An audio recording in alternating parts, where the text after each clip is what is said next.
Head to the NFL. Tennessee Titans might have a quarterback conundrum on their hands. They have a quarterback. They drafted a quarterback. Highly touted Malik Wills out of Liberty, who fell all the way to the third round. Ryan Tannehill isn't exactly welcoming him with open arms. Take a listen to this. I mean, that's part of being in a quarterback room in the same room. You know, we're competing against each other. We're watching the same tape. We're doing the same drills. I don't think it's my job to mentor him, but if he learns from me along the way, then that's a great thing. Wild, you okay with Tannehill's comments? It's not on him to mentor the young gun?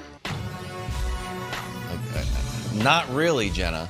And what this is showing is that the Tennessee Titans right now are a dysfunctional organization because there's a lack of trust between everybody over there. And the lack of trust is like termites in your house. Once it starts, it could take the whole thing down. So do I blame Ryan Tannehill for saying it's not my job to mentor him? No, because there's no trust shown to Ryan Tannehill.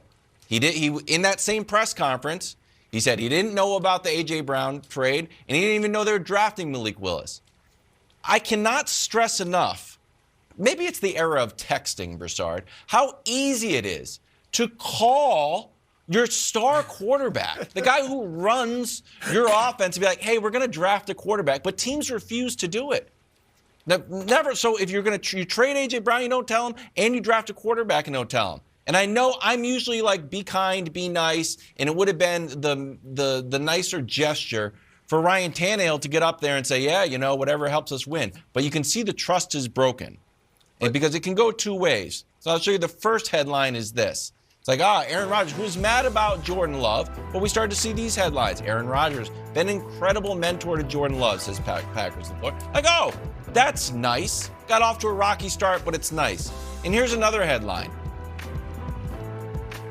Stand by. Mac Jones praised Cam Newton as an awesome and great mentor. And you know what happened? Bill Belichick cut Cam Newton. So if I'm Ryan Tannehill, I'm not going to mentor Malik Wills because I'm in self-preservation mode because the team I don't trust my team anymore. If you're going to trade my star wide receiver and draft a quarterback and not tell me. It's bad news for the Titans, but I'm not personally mad at Ryan Tannehill for saying it. Wilds, I hate to do this to you on live television, but I think you're lying. No, I think if you were Ryan Tannehill, I am not lying. You would mentor Malik Wills. I think flatly you would. Because I'm a nice guy. Well, okay. So there we go. Exactly. Because it's the right thing to do. And you've run organizations, Wild. You wouldn't take this from your highest paid employee, saying your highest paid underachieving employee. You wouldn't allow him to be like, nah, not my job. If they ask Ryan Tannehill to sweep up the locker room with his $38 million cap hit and 3 turnover playoff game, he better damn well do that. Like, what are we talking about? You know what the Tennessee Titans have done for Ryan Tannehill? Go ahead, Wilds. Go ahead. Well, here's my issue. I think it's a fair point. The Titans have started this chain of distrust. And I don't expect Ryan Tannehill to be like, you know what? The buck stops here.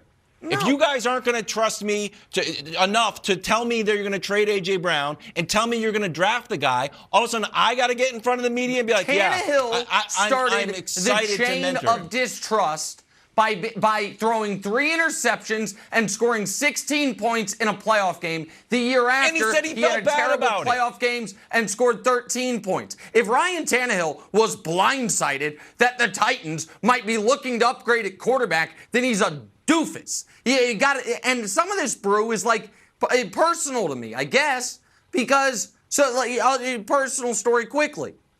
I was hired here at FS1 not to host this show. This show didn't exist. I was hired essentially as, I don't know if they would say it, but it was true, Colin Cowherd Insurance. If, God forbid, Colin got hit by a bus, they needed somebody who could sit in a chair and talk for 3 hours to himself, and they picked me for it. Did Colin look at me as some type of threat? He's like, not my job to mentor this idiot from Houston via Kansas City. No. He invited me to his house. He talked to me every day. He advocated for me. And it worked out for everyone. Now you can say, well, Colin was not threatened by me. Of course he wasn't, and he shouldn't have been. But it was the right thing to do. And this just reeks of the same thing Big Ben did at the end. Not my job to mentor Mason Rudolph. It actually kind of is. When you're the leader of the team, the highest paid employee, the face of the franchise, and you're underachieving, help out where you can. Like, I think it's outrageous. I think Tannehill's lucky he still has the gig. Jump in, Broussard. I'm more with Wilds on this one. I thought he made some great points about the distrust in the organization.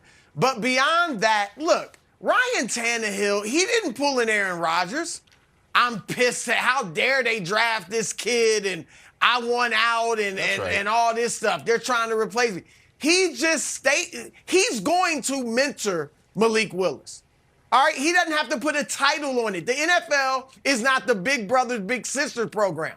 All right, but you can see when they're in the quarterback room, he's going to share with Malik, yeah, this is how we do it. This is how it goes. When they're on the field together running drills, I'm sure he's going to help Malik. I wouldn't be surprised if they go break bread here and there on occasion. It's just natural. But you don't have to say, yes, I'm going to take this guy under my wing and mentor him. It will just happen. Tannehill, and I agree with you, Nick, Tannehill isn't a great quarterback. Obviously, we saw that in the playoffs. He really hurt him in that game. However, he's only 33. He is not 39 on the back end in his mind. In his mind, he's got plenty of years left with a strong playoff team that he thinks he is going to start at quarterback for the foreseeable future. And so his job is to be the best quarterback he can be, not to worry about mentoring the next guy. But I think it'll happen naturally. And this would be helping. It'll happen naturally. Let him just worry about what happened in that Bengals game. Let's get back to some basketball. Great playoff action and what Steve Kerr is calling a dirty play. We'll ask Antoine Walker if he agrees with that next. First things first.